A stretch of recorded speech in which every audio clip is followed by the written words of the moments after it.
is around energy. So how does your thinking about energy connect to what you see happening in the next 10, 20 years? Maybe you can look at the war in Ukraine or relationship with China and other places through this lens of energy. What what's the hopeful, what's the cynical trajectory that the world might take through with this drive towards zero energy, zero cost energy? So the United States was in a period of energy surplus until the last few years, some number of years in Trump, and I think some number of now the current administration with President Biden. But we know what it means to basically have more than enough energy to fund our own domestic manufacturing and living standards. And I think that by being able to generate this energy from the sun, that is very capex efficient, that is very climate efficient, gives us a huge tailwind. The second thing is that we are now in a world, in a regime, for many years to come of non-zero interest rates. And it may interest you to know that really the last time that we had long-dated wars supported at low interest rates was World War II, where I think the average interest rates was like 1.07% in the 10-year. And every other war tends to have these very quick open and closes because these long protracted fights get very difficult to finance when rates are non-zero. So just as an example, even starting in 2023, so the practical example today in the United States is President Biden's budget is about 1.5 trillion for next year. That's not including the entitlement spending, okay? Meaning Medicare, Social Security, right? So the stuff that he wants to spend that he has discretion over is about 1.582 trillion is the exact number. Next year, our interest payments are going to be $455 billion. That's 29% of every budget dollar is going to pay interest. So you have these two worlds coming together, right, Lex? If you have us, hurtling forward to being able to generate our own energy and the economic peril that comes with trying to underwrite several $1 trillion for war, which we can't afford to pay when rates are at 5%, means that despite all the bluster, the probabilistic distribution of us engaging in war with Russia and Ukraine seems relatively low. The override would obviously be a moral reason to do it that may or may not come if there's some nuclear proliferation. But now you have to steelman the other side of the equation, which is, well, what were to happen if you were sitting there and you were Putin? Let's steelman setting off a tactical nuke someplace. Okay, I'm getting calls every other day from my two largest energy buyers, India and China, telling me, slow my roll. I have the entire world looking to find the final excuse to turn me off and unplug me from the entire world economy. The only morally reprehensible thing that's left in my arsenal that could do all of these things together would be to set off a tac nuke. I would be the only person since World War II to have done that. I mean, it seems like it's a really, really, really big step to take. And so I think that X of the clamoring for war that the military-industrial complex wants us to buy into, the financial reasons to do it and the natural resources needs to do it are making it very unlikely. That is not just true for us. I think it's also true for Europe. I think the European economy is going to roll over. I see a very hard landing for them, which means that if the economy slows down, there's going to be less need for energy. And so it starts to become a thing where a negotiated settlement is actually the win-win for everybody. But none of this would be possible without zero interest rates. In a world of zero interest rates, we would be in war. So you believe in the financial forces and pressures overpowering I believe in the human invisible hand. ones? I really do believe in the even in international war.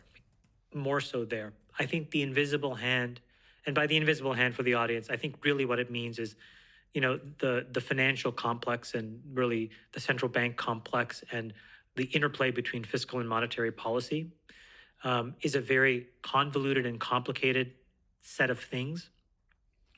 But if we had zero interest rates, we would be probably in the middle of it now.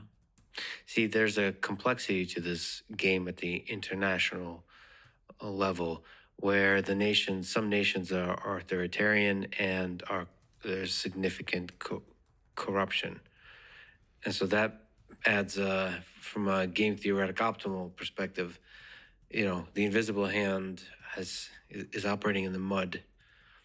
Preventing war. The person that is the most important figure in the world right now is Jerome Powell. He is probably doing more to prevent war than anybody else.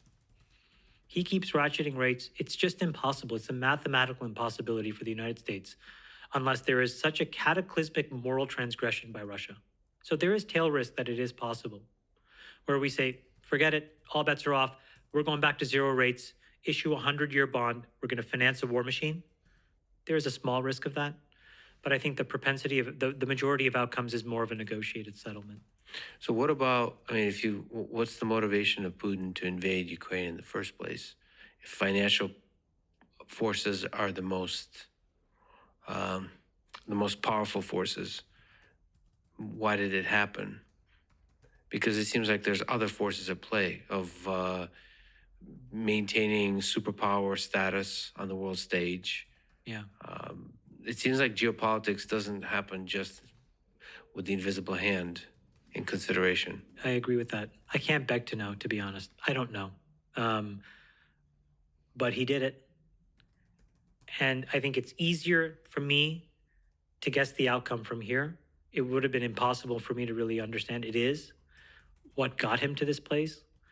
But it seems like there's an end game here, and there's not much playability. Yeah, I feel like I'm on unsturdy ground because there's been so many experts at every stage of this that have been wrong. Well, there are no experts. Well, on this... there are no experts, Lex. I understand this. Well, okay, let's dig into that because we just said Phil Hellmuth is the greatest poker player of all time. He has an opinion. Yeah. He doesn't. They would be mistaken. Expert at poker. Phil has an opinion. Ivy has an opinion as well on how to play all these games. Meaning, an opinion means here's the lines I take, here are the decisions I make. I live and die by those, and if I'm right, I win. If I'm wrong, I lose. I've made more mistakes than my opponent. I thought you said there's an optimal. So aren't there people that have a deeper understanding, a higher likelihood of being able to describe and know the optimal set of actions here at every layer? Well, there may be theoretically set of optimal decisions, but you can't play your life against a computer. Like, meaning the minute that you face an opponent and that person takes you off that optimal path, you have to adjust. Yeah. Like, what happens if a tactical nuke? It would be really bad. I think the world is resilient enough. I think the Ukrainians are resilient enough to overcome it. It would be really bad. It's an incredibly sad moment in human history. But do you wonder what U.S. does? Is there any understanding? Do you think people inside the United States understand? Not the regular citizens, but people in the military. Do you think Joe Biden understands? Do you think? I think Joe Biden does understand. I think that. You think they have a clear plan? I think that there are few reasons to let the gerontocracy rule, but this is one of the reasons where I think they are better adept than other people. Folks that were around during the Bay of Pigs, folks that hopefully have studied that and studied, nuclear de-escalation will have a better playbook than I do.